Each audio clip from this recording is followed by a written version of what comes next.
Since the days of George Washington, presidents have delivered some form of final message while in office, a farewell address to the American people. On Tuesday night in Chicago, I'll deliver mine. I chose Chicago not only because it's my hometown, where I met my wife and we started a family, but also because it's really where my career in public service began. The running thread through my career has been the notion that when ordinary people get involved and get engaged and come together in collective effort, things change for the better.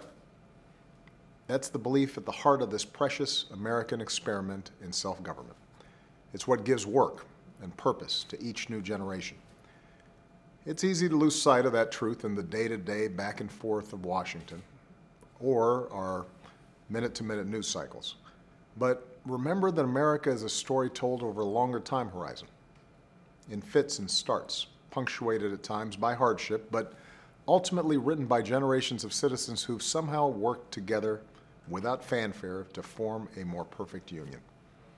Over the past 8 years, we've added our own new chapter to that story. Together, we've turned an economy that was shrinking and losing jobs into one that's growing and creating jobs, with poverty falling, incomes rising, and wages that have jumped faster over the past few years than at any time in the past 4 decades. Together, we've achieved what eluded politicians of both parties for a century. We've moved 20 million more Americans from uninsured to insured, ending the days of discrimination against up to half of Americans who have a pre-existing condition, and secured new rights and protections for everybody with health insurance. Together, we've brought home most of our brave troops from Iraq and Afghanistan, took bin Laden and thousands of other terrorists off the battlefield for good. We've opened a new chapter with the people of Cuba, shut down Iran's nuclear weapons program without firing a single shot, and brought the world together around a climate agreement that could save this planet for future generations. By these measures, and many more, we have made America a better, stronger place for the generation that follows ours.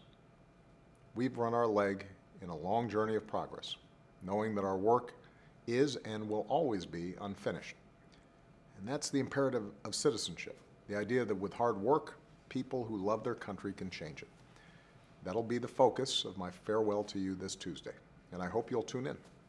Thanks, and have a great weekend.